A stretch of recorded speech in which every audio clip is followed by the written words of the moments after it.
আসসালামু আলাইকুম। আরএস লাইফস্টাইলে আপনাদের সবাইকে স্বাগত জানাই।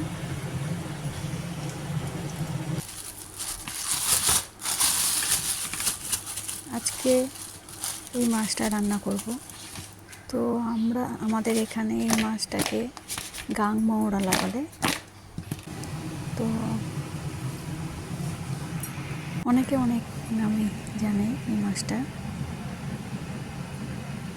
তো আমাদের এখানে আমরা যেটা বলি গাং মৌরালা মাছ। তো আজ অনেকবার মৌরালা মাছের ঝাল করেছি।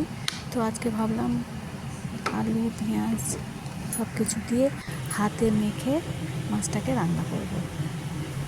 তো এই যে আমি মাছটা ধুয়ে সবজিগুলো করে নিয়েছি, আলু পেঁয়াজ একটু টমেটোও দেব, দিয়ে ভালো করে সব মশলা দিয়ে দিয়েছি, দিয়ে ভালো করে মাখিয়ে নিচ্ছি। মাখিয়ে নিয়ে একটু পানি দেব,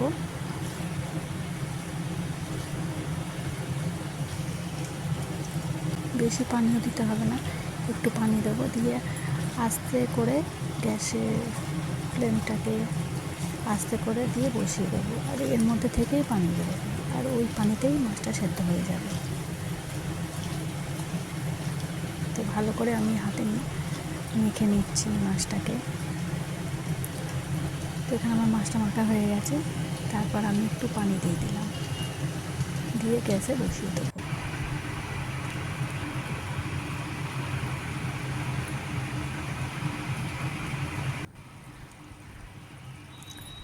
তো আমার এখানে পানিটা একটু ফুটে গেছে, আর এর মধ্যে আমি চাপা দিয়ে রেখে দিয়েছিলাম।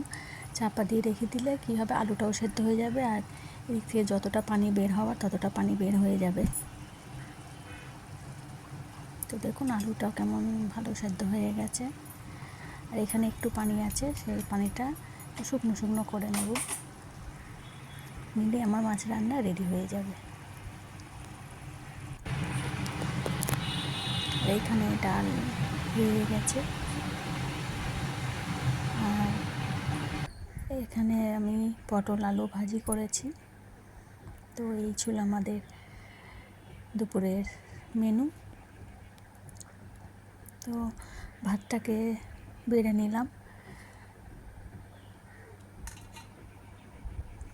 তো কেমন হয়েছে বন্ধু এই যে রান্নাটা, মাছ রান্না, তো কেমন হয়েছে বন্ধু অবশ্যই কমেন্টে জানাবেন।